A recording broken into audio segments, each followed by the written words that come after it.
नमस्कार दोस्तों, welcome back. आज के इस एनालिसिस में ना हम नंबर्स की एक बहुत ही फैसिनेटिंग दुनिया एक्सप्लोर करने वाले हैं। लिटरली एक बहुत ही एनर्जेटिक और डिटेल ओरिएंटेड जर्नी पर जाएंगे हम। एंशिएंट जमाने के डर्ट और बोन्स पर स्क्रैच किए गए काउंटिंग मेथड से लेकर आज के मॉडर्न मैथमेटिक्स के कॉम्प्लेक्स कॉन्सेप्ट्स तक।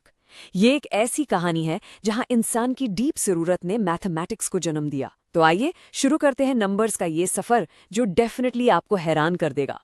सो let's dive right into this. एक बहुत ही बेसिक पर प्रोफाउंड क्वेश्चन है स्क्रीन पर। How did humanity learn to count? I mean, क्या आपने कभी सोचा है कि ये बड़े बड़े शहर बनने से पहले या कोई रिटन लॉ आने से पहले अर्ली ह्यूमंस ने आखिर गिनना शुरू कैसे किया? दोस्तों, मैथ्स ना किसी मॉडर्न क्लासरूम या व्हाइट बोर्ड पर शुरू नहीं हुआ। ये एक्चुअली शुरू हुआ था डर्ट में, पेड़ों की बार्क पर और जानवरों की बोन्स पर। उन लोगों के पास कोई एब्स्ट्रैक्ट मैथ का कॉन्सेप्ट नहीं था। उनके लिए काउंटिंग लिटरली सर्वाइवल का एक हिस्सा थी, एक ऐसी फंडामेंटल प्रैक्टिकल नेसेसिटी जो उन्हें जिंदा रखती थी। आज के हमारे डिस्कशन का जो रोड मैप है वो कुछ इस तरह का दिखता है। हम बेसिकली एंटिक्विटी की काउंटिंग से शुरू करके सीधा जीरो की उस रेवोल्यूशनरी डिस्कवरी के बारे में बात करेंगे। उसके बाद हम एंशिएंट ट्रेड के थ्रू इंटीजर्स और फ्रैक्शंस का एवोल्यूशन समझेंगे और फाइनली एंशिएंट वर्ल्ड की सबसे कॉम्प्लेक्स कैलकुलेशंस यानी इरैशनल्स तक का सफर तय करेंगे। हर एक हिस्टोरिकल लीप ह्यूमन इंटेलिजेंस का एक नया लेवल अनलॉक करता है और आज हम प्रिसाइसली वही ट्रेस करने वाले हैं। ओके, तो सबसे पहले आते हैं हमारे natural numbers, the basic counting numbers 1, 2, 3 and so on. अब अर्ली ह्यूमंस के पास इन क्वांटिटीज को बोलने के लिए स्पेसिफिकली वर्ड्स तो थे नहीं और लिखने के लिए सिंबल्स भी नहीं थे, तो उन्होंने एक बहुत ही स्मार्ट फंडामेंटल रूल यूज किया जिसे मैथ्स में हम 1-to-1 करस्पॉन्डेंस कहते हैं। इसका बेसिक मतलब है एक एक्चुअल फिजिकल चीज को किसी दूसरी आसान चीज से मेंटली और फिजिकली मैच करना। बस यहीं से बेसिक मैथ का फाउंडेशन रखा गया। इसको एक रियल लाइफ एग्जाम्पल से समझते हैं। इमेजिन कीजिए, हजारों साल पहले आप सरस्वती नदी के किनारे एक छोटे से सेटलमेंट में रह रहे हैं। आपके पास कैटल का एक पूरा हर्ड है जो लिटरली आपकी कम्युनिटी की लाइफ ब्लड है। अब जंगलों में वाइल्ड एनिमल्स का खतरा तो हमेशा रहता ही था।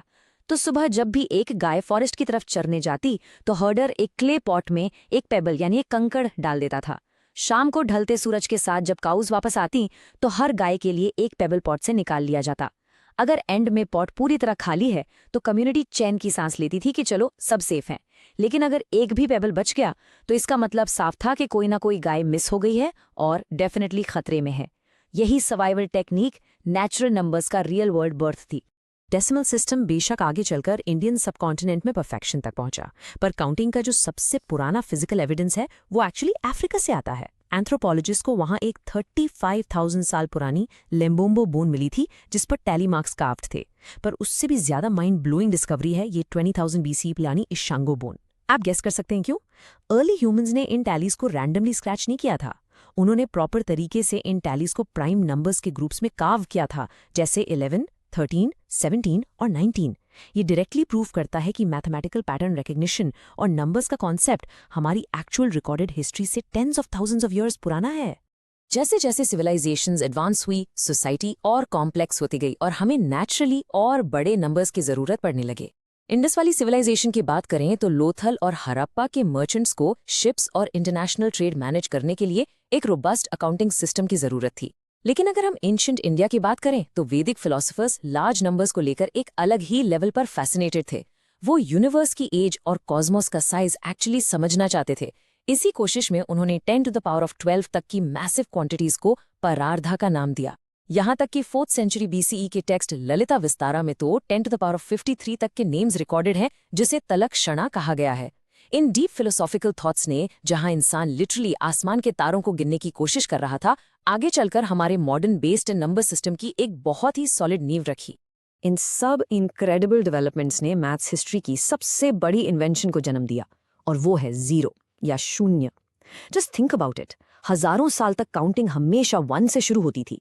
अगर आपके पास मान लीजिए 5 एप्पल्स हैं और आपने 5 किसी और को दे दिए तो आपके पास उस बची हुई एम्प्टी स्टेट को रिप्रेजेंट करने के लिए कोई एक्चुअल नंबर था ही नहीं। वो बेसिकली सिर्फ एक वॉइड था, एक खालीपन जिसे हम वर्ड्स में तो एक्सप्लेन कर सकते थे पर मैथमेटिकल इक्वेशंस में नहीं। तो जीरो का इस मैथमेटिकल वॉइड से निकलकर एक ऑपरेशनल नंबर बनना पूरी दुनिया के लॉजिक को हमेशा के लिए बदल देने वाला मोमेंट था। लेकिन एक मिनट, ये वॉइड अचानक से एक नंबर बना कैसे? इसकी शुरुआत एक्चुअली मैथ्स के स्ट्रिक्ट लॉजिक से नहीं बल्कि डीप फिलोसफी से हुई थी। उपनिषद और बुद्धिस्ट टेक्स्ट में शून्यता का बहुत इंपॉर्टेंट कॉन्सेप्ट दिया गया है, जिसका फंडामेंटल मतलब है मेडिटेशन के दौरान अपने माइंड को सारे फ्लक्चुएशन, सारे थॉट से कंप्लीटली खाली करके एक प्योर स्टिलनेस पाना। इस स्पिरिचुअल एम्प्टीनेस को इंडिया में बहुत ज़्यादा रिस्पेक्ट मिली। ये कोई नेगेटिव स्टेट नहीं थी दोस्तों, बल्कि एक पावरफुल एग्जिस्टेंस थी। धीरे धीरे फिजिकल डॉट यानी बिंदु के रूप में बख्शाली मैन्यूस्क्रिप्ट में नंबर्स के प्लेस होल्डर्स के रूप में दिखाई दिया और फाइनली मैथमेटिक्स की एक्चुअल कैलकुलेशन में अब्जॉर्ब हो गया। पर आपको पता है, कोई भी सिंबल तब तक प्रॉपर मैथमेटिकल नंबर नहीं बनता जब तक उसको यूज करने के स्ट्रिक्ट लॉज और रूल्स ना डिफाइन हो। और ये मॉन्यूमेंटल लीप लिया जीनियस मैथमेटिशियन ब्रह्मगुप्ता ने अराउंड 628 सीई अपनी लैंडमार्क किताब ब्रह्मस्फुट सिद्धांता में। उन्होंने हिस्टोरिकली पहली बार क्लियरली रूल्स सेट किए। उन्होंने बताया, अगर आप एक नंबर को उसी में से सब्सट्रैक्ट करें तो 0 आता है। 0 को ऐड या सब्ट्रैक्ट करने पर ओरिजिनल नंबर वही रहता है, और किसी भी नंबर को 0 से मल्टीप्लाई करने पर आंसर हमेशा 0 ही आता है। इस एक सिंगल मोमेंट में एक एब्स्ट्रैक्ट फिलोसॉफिकल वॉइड आखिरकार मैथ का सबसे पावरफुल ऑपरेशनल टूल बन गया। अब ब्रह्मगुप्ता यहीं पर ही नहीं रुके। 0 को क्लियरली डिफाइन करने के बाद उन्होंने एक बहुत ही लॉजिकल और फ्रैंकली ग्राउंड ब्रेकिंग सवाल पूछा। अगर 5 - 5 0 होता है तो क्या होगा अगर हम एक छोटे नंबर में से बड़ा नंबर सब्ट्रैक्ट करें? For instance 3 - 5। पहले के मैथमेटिशियंस तो इससे टोटली इम्पॉसिबल मानते थे, पर यहां से फॉर्मली इंट्रोड्यूस होते हैं इंटिजर्स, जिसे आज हम सिंबल Z से डिनोट करते हैं। बाय द वे, ये सिंबल जर्मन वर्ड ज़ालेन से आता है। इंटिजर्स ऐसी कैटेगरी है जिसमें सभी पॉजिटिव नेचुरल नंबर्स, उनके एग्जैक्टली नेगेटिव काउंटर पार्ट्स और बीचों बीच बैठा हमारा 0, ये सब इंक्लूड होते हैं। इस टोटली नए कॉन्सेप्ट को ईजिली समझने के लिए ब्रह्मगुप्ता ने इसे आम जिंदगी और रियल वर्ल्ड कॉमर्स से जोड़ा, जो कि लिटरली एक ब्रिलियंट मूव था। उन्होंने नंबर्स को 2 क्लियर हिस्सों में डिवाइड किया। पहला धना यानी फॉर्च्यून्स और एसेट्स, जो आपके पास एक्चुअली करेंटली एग्जिस्ट करते हैं, ये बने हमारे पॉजिटिव इंटिजर्स। और दूसरा ऋणा यानी डेट्स या लोन्स, जो आपने किसी और को देने हैं, ये बने हमारे नेगेटिव इंटिजर्स। ये प्रैक्टिकल अप्रोच कितनी अमेजिंग है ना।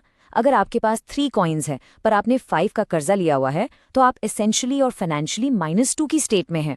नंबर लाइन प्रैक्टिकली 0 के लेफ्ट में एक्सटेंड हो गई और उस दिन से नेगेटिव नंबर्स ह्यूमन रियलिटी का एक परमानेंट हिस्सा बन गए।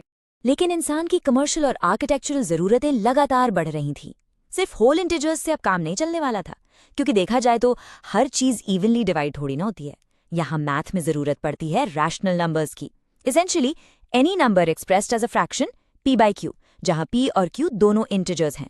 पर दोस्तों, इसमें एक सबसे important absolute universal math rule ये है कि डिनोमिनेटर यानी q कभी भी 0 नहीं हो सकता, क्योंकि मैथ में किसी भी चीज को 0 से डिवाइड करना अनडिफाइंड होता है। वो प्योर मैथमेटिकल स्ट्रक्चर को ही ब्रेक कर देता है। रैशनल नंबर्स इसेंशियली वो सारे फ्रैक्शंस और रेशियोज हैं जो हम अपनी डेली कैलकुलेशंस और मेजरमेंट्स में सीमलेसली यूज करते हैं। चलिए इसे एक रियल लाइफ एग्जाम्पल से देखते हैं। इमेजिन कीजिए इंडस वैली के लोथल पोर्ट पर खड़ा एक एंशिएंट मर्चेंट। उसे अब एक कॉम्प्लेक्स इंटरनेशनल ट्रेड मैनेज करना है। वो 12 bags of precious spices trade कर रहा है और फॉरेन ट्रेडर के साथ एक्सचेंज रेट बिल्कुल फिक्स्ड है। 15 कॉपर इंगट्स मिलेंगे हर 2 बैग्स ऑफ स्पाइसेस के लिए। अब यहाँ सीधा सीधा 1-to-1 का रेस्पॉन्डेंस तो बिल्कुल नहीं चलेगा। उसे एग्जैक्ट कैलकुलेशन करनी है कि उसे टोटल कितने इंगट्स मिलेंगे। ऐसी daily real world business problems जहां पार्ट्स और होल्स का प्रोपोर्शन चल रहा हो, वहां फ्रैक्शंस और रेशोज यानी रैशनल नंबर्स का आना एब्सोल्यूट जरूरत था, ताकि कॉमर्स और इकोनॉमी स्मूथली और फेयरली फंक्शन कर सके। अब यहाँ एक फैसिनेटिंग ट्विस्ट आता है। एक टाइम ऐसा था जब क्लासिकल मैथमेटिशियंस को पूरा विश्वास था कि हर मेजरेबल लेंथ, हर फिजिकल क्वांटिटी को किसी न किसी फ्रैक्शन यानी रैशनल नंबर में परफेक्टली लिखा जा सकता है। पर फिर मैथ की दुनिया में एक मैसिव क्राइसिस आया, जब उन्होंने ऐसे नंबर्स डिस्कवर किए जो इस परफेक्ट रूल को कंप्लीटली तोड़ देते थे। इन्हें हम आज इरैशनल नंबर्स कहते हैं। ये बेसिकली वो नंबर्स हैं जिन्हें फ्रैक्शंस के रूप में नीटली और क्लीनली लिखा ही नहीं जा सकता। और अगर आप इन्हें डेसिमल्स में कन्वर्ट करने बैठें तो इनके डेसिमल्स कभी एंड ही नहीं होते और ना ही किसी रिकरिंग पैटर्न में कभी रिपीट होते हैं। ये बस इन्फिनिटी तक फ्रीली आगे बढ़ते रहते हैं। इसके बेस्ट एग्जाम्पल्स हैं स्क्वायर रूट ऑफ 2 या फिर एक सर्कल की सर्कमफ्रेंस से निकला हुआ यूनिवर्सल कांस्टेंट पाई। अब आप शायद सोच रहे होंगे कि इन इन्फिनिट नॉन रिपीटिंग डेसिमल्स का प्रैक्टिकल फिजिकल वर्ल्ड में क्या यूज हो सकता था। वेल, एंशिएंट इंडिया में अराउंड 800 BCE रिचुअल्स और ज्योमेट्री एक साथ चलते थे। बौधायना अपने फेमस टेक्स्ट शुल्ब सूत्र का यूज करके गॉड्स को प्लीज करने के लिए कॉम्प्लेक्स ज्योमेट्रिक फायर ऑल्टर्स यानी यज्ञ कुंड कंस्ट्रक्ट कर रहे थे। उन्हें अपने डिजाइन्स के लिए एग्जैक्ट स्क्वायर्स और रेक्टेंगल्स चाहिए थे, पर जब वो एग्जैक्ट डायगोनल्स की लेंथ्स थ्योरेटिकली कैलकुलेट कर रहे थे तो उनका सामना उन्हीं अजीब लेंथ से हुआ जो सिंपल फ्रैक्शंस में कन्वर्ट ही नहीं हो रही थी। परफेक्ट ज्योमेट्रिक सिमेट्री अचीव करने की कोशिश उन्हें परफेक्टली स्क्वायर रूट ऑफ 2 जैसी क्वांटिटीज तक ले आई। वहीं से प्रैक्टिकली और फिजिकली इरैशनल नंबर्स हमारी मैथमेटिकल रियलिटी का हिस्सा बन गए। सो जब आप इन सब कॉन्सेप्ट्स को एक साथ लेते हैं तो इस पूरे मैथमेटिकल यूनिवर्स का आखिर क्या बनता है? देखिए, रैशनल नंबर्स नंबर लाइन पर बहुत डेंस होते हैं, पर उसके बावजूद उनके बीच बीच में कुछ अनफिलेबल माइक्रो गैप्स रह जाते हैं जहां फ्रैक्शंस फेल हो जाते हैं। जब इरैशनल नंबर्स आकर उन इन्फिनिटली छोटे गैप्स को कंप्लीटली सीमलेसली फिल कर देते हैं, तब फाइनली बनती है एक अनब्रोकन परफेक्टली कंटिन्यूअस लाइन जिसे हम कहते हैं रियल नंबर्स यानी कैपिटल आर। रियल लाइफ में जब आप एक परफेक्टली स्मूथ सरफेस मेजर कर रहे होते हैं या एक कंटिन्यूअस फिजिकल इवेंट जैसे प्रोजेक्टाइल मोशन कैलकुलेट करते हैं जिसमें कोई अननेचुरल जंप्स नहीं होते, जैसे एक बॉल का हवा में ट्रैवल करना या कप में लगातार एक लिक्विड पोर करना, तब आप एसेंशियली फिजिक्स और कैलकुलस में इस अनब्रोकन रियल नंबर लाइन का ही एक्सटेंसिवली यूज कर रहे होते हैं। लेकिन दोस्तों, वेट, मैथ का ये क्रेजी सफर किसी एक कंटिन्यूअस लाइन पर आकर खत्म नहीं होता। मैं आज इस एनालिसिस को एक बहुत ही माइंड बेंडिंग और प्रोवोकेटिव पजल के साथ रैप अप करना चाहूंगा। What is the square root of -1? देखिए, हम सब बेसिक मैथ रूल्स जानते हैं, राइट? 1 मल्टीप्लाइड बाय 1 होता है 1, और नेगेटिव इनटू नेगेटिव यानी -1 मल्टीप्लाइड बाय -1 वो भी 1 ही होता है।